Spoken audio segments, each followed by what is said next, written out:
Life cycle hypothesis, Karl Marx, tableau economic, Alfred Marshall, cash balance approach, Francois Quesnay, organic composition of capital, Franco मोदिग्लियानी,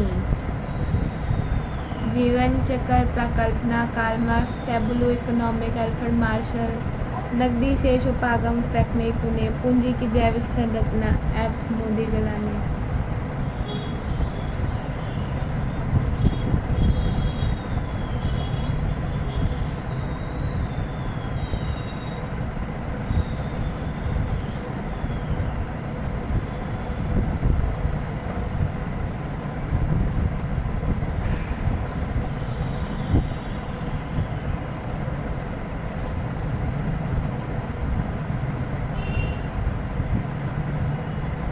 D आ रहा है। देखिए life cycle hypothesis तो दी गई है, मोदिग्लियानी द्वारा दी गई है। टैबुलो इकोनॉमिक फ्रैंकोइस कुशनी द्वारा दिया गया है।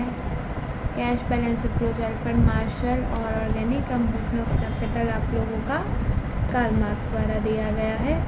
तो इस वजह से इस मैचिंग का करेक्ट आंसर कौन सा हो जाएगा? Second option. Got it? 31 भी हो गया। अब आ रही है हमारी माइक्रो आ रही है, ठीक है। लो जी 34। In the following Cobb Douglas production function Q is equal to. Ma'am psychology की क्लास कब से चलती है और कौन से टीचर पढ़ाते हैं? देखिए साइकोलॉजी के लिए आप अनअकैडमी टीम से बात करना, वो आपको बेटर बता पाएंगे। Alpha beta divide by alpha plus beta, alpha divide by alpha plus beta, या फिर अल्फ़ा प्लस बीटा। निम्नांकित कॉफ डॉगलस उत्पादन फलन में Q is equal to A L raised by alpha के रेस्ट बाय बीटा। यदि alpha plus beta greater than 1 है तो श्रम का हिस्सा होगा।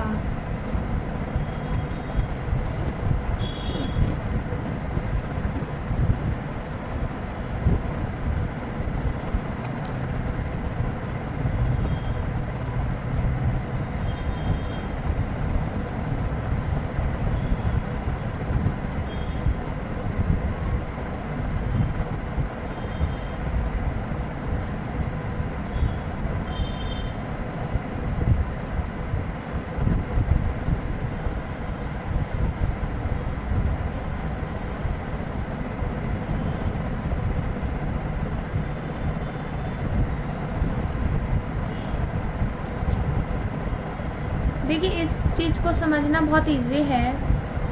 शेयर ऑफ लेबर क्या होगा इसके अंदर? मान लीजिए अगर ये कुछ ऐसा होता,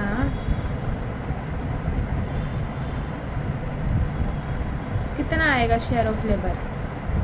लेबर का हिस्सा कितना आएगा भाई? लेबर का हिस्सा वही आएगा आप लोगों का, दैट विल बी जो लेबर की पावर है। So here power of labour is 1/4 and इसको इससे कंपैरिजन करो तो लेबर की पावर कितनी है? लेबर की पावर अल्फ़ा है, सो alpha will be the right answer. First option आप लोगों को 34 में ये देखने के लिए alpha will be the right answer. Got it? So before moving this question number 44,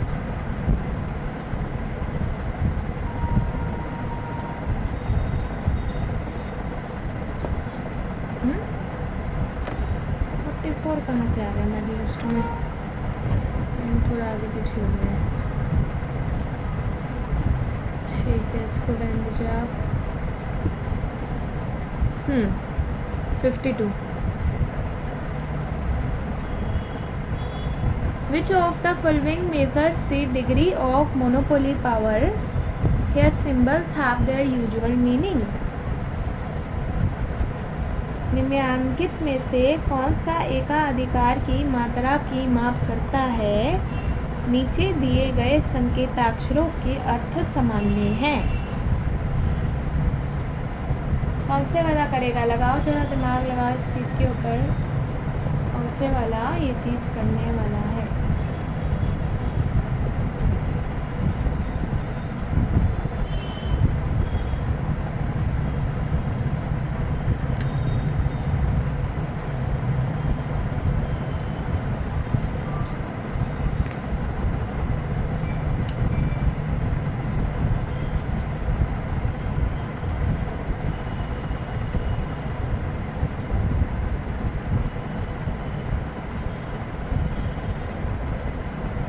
देखो एक्चुअल में ना ये जो फॉर्मूला दिया गया था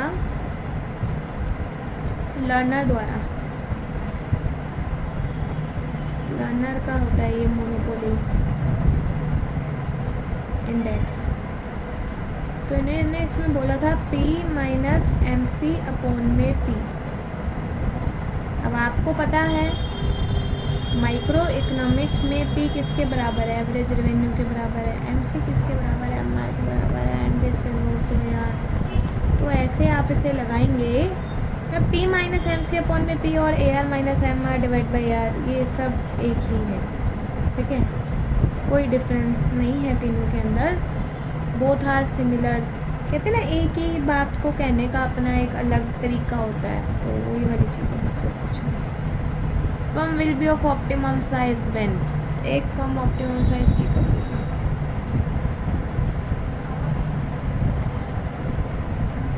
कोई फर्म इष्टतम आकार की होगी जबकि कब की,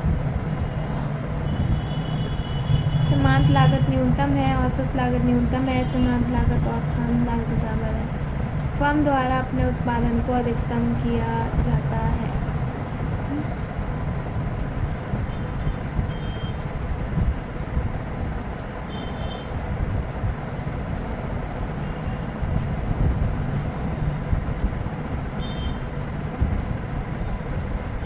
Firm will be of optimum size when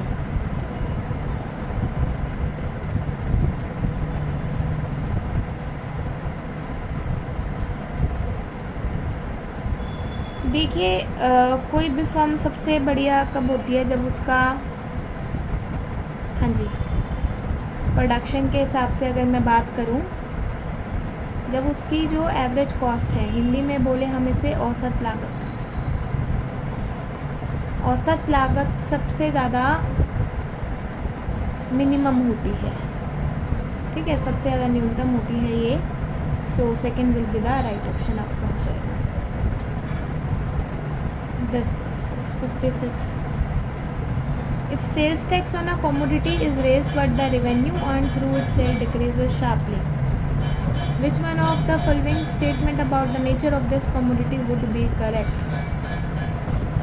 सामान्य संतुलन, यदि किसी वस्तु पर बिक्री कर में वृद्धि की जाती है किंतु इसकी बिक्री से प्राप्त होने वाली राजस्व में तेजी से कम आती है, तो उस वस्तु की प्रकृति के बारे में निम्नलिखित में से कौन सा कथन सही है?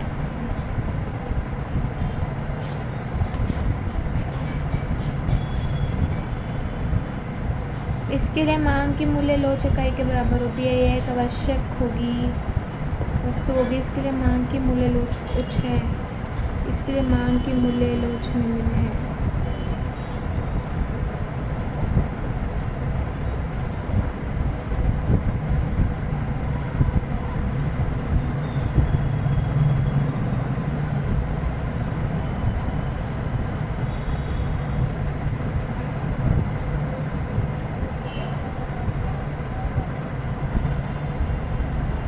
देखिए अगर हम सेल्स टैक्स लगाएं किसी कमोडिटी पे, लगाया तो ये सोच के था कि चलो भाई रेवेन्यू बढ़ जाएगा, लेकिन यहाँ पे रेवेन्यू घट रहा है, तो ऐसा क्यों हो रहा है? It is only happening because price elasticity of demand for it is high. अब ज़्यादा इलास्टिसिटी है, ज़्यादा लोचदार है, ज़्यादा लोचदार क्यों है भाई ये? ज़्यादा लोचदार इसी वजह से क्योंकि consumer have so many options, बहुत सारे ऑप्शन उसके पास अवेलेबल है, तो more options means more commodity, जिस पर टैक्स लगाया जा रहा है वो उसको लेगा ही नहीं, ठीक है। इसको देखिए ज़रा, कम करना पड़ेगा। Below diagram show the risk aversion of two individual with the help of indifference curve, choose the correct answer from the following by studying the diagrams. Diagram को स्टडी करके हमें ये बताइए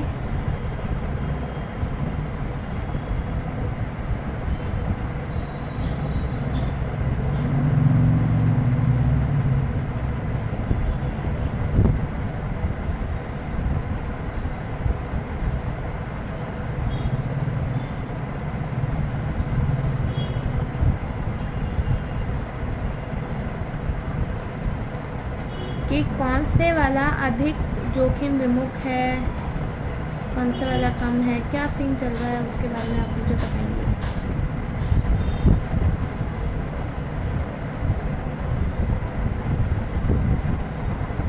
ए अधिक जोखिम विमुख है और बी दोनों समान जोखिम विमुख है, इसके मध्य जोखिम विमुखता निर्धारित है, क्या सीन है। 57th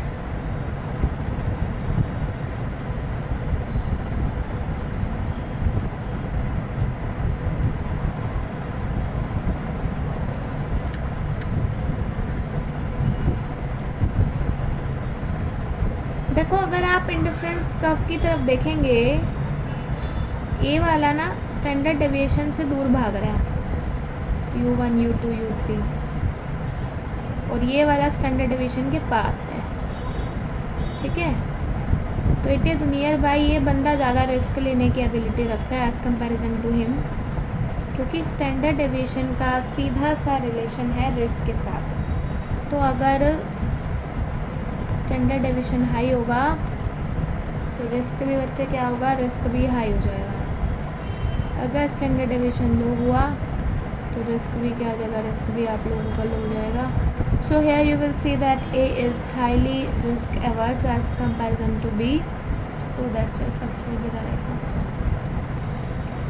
One of the essential conditions of monopolistic competition is, सबसे ज़्यादा essential condition क्या है मोनोपोलिस्टिक कंपटीशन की। एकाधिकारी प्रतियोगिता की आवश्यक शर्तों में से निम्नलिखित है।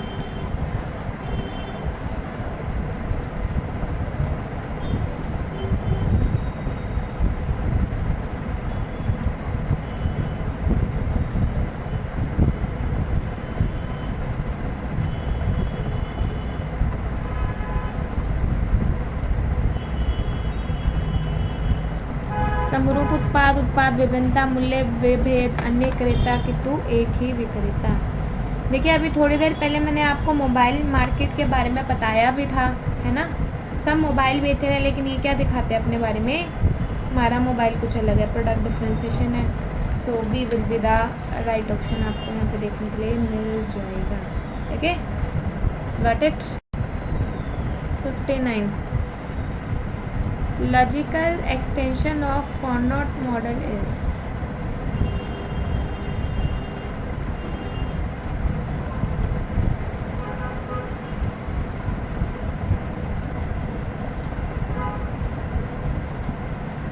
कार्नोट मॉडल का तार्किक विस्तार क्या है।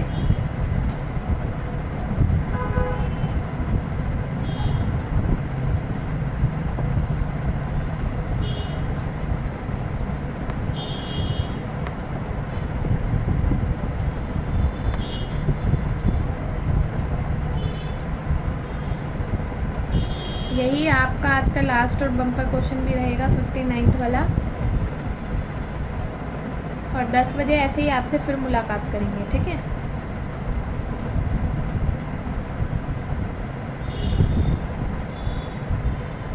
फर्स्ट नंबर पे है हमारे साथ प्रियंजना, सेकंड पे है निधि, थर्ड पे है पूजा, फोर्थ पे है दीपिका, फिफ्थ पे है Gulshan. So these are our top 5 learners for today's class. देखिए, कार्नोट के अगर मैं एक्सटेंशन के बारे में बात करती हूँ तो स्टैकलबर्ग मॉडल आता है जी, इसके बाद इसको लीड करने वाला। So second option will be the right answer है, ठीक है। इस सेशन में आप लोगों के लिए इतना ही था। रात को 10 बजे आप टाइम नोट कर लीजिए, और टेलीग्राम चैनल पे तो मैं आपको लिंक वगैरह शेयर करूँगी ही, ताने कौन के नाम से आपको मेरा यूट्यूब और टेलीग्राम चैनल मिल ही जाएगा। तो 10 PM आपसे फिर से मुलाकात करेंगे बच्चे, 10 PM on this Unacademy YouTube channel. Subscribe कर लीजिएगा आप लोगों से। 10 बजे आपसे हम फिर से मुलाकात करेंगे 10 PM with micro macro PYQs। अभी आज मैंने आपको जून 2016 वाला पेपर पूरा कर दिया है, ठीक है। जुलाई 2016 वाला हम लोगों ने कर दिया है, और फिर अभी 17 वाले रह गए हैं आपके पेपर। मैंने नवंबर 2017 वाला पीछे वाली क्लास में स्टार्ट कर दिया था। 10 बजे भी यूट्यूब पे होगा, लिंक वगैरह मैं सब शेयर कर दूँगी। जिन लोगों ने अभी तक अनअकैडमी डाउनलोड नहीं करा तो भाई जाओ प्ले स्टोर पर फटाफट से जाके आप इसे डाउनलोड कर लीजिए। और फिर डाउनलोड करने के बाद सर्च बार में यहाँ पे तान्या भाटिया सर्च कर लीजिएगा। इस तरीके से मेरी प्रोफाइल वगैरह सारी चीज़ें ओपन हो जाएंगी। एंड गाइस स्पेशल क्लासेस ये सब आपको फ्री ऑफ कॉस्ट एक्सेस मिल जाएगा। सिर्फ आपको लगाना है कोड TANYLAB अप्लाई करना तो सारा अनलॉक हो जाएगा। और जिन्होंने प्लस लेना है तब भी कोड लगा देना, so you will get the additional 20% off आपको कोड मिल जाएगा। ठीक है, thank you, bye bye, take care.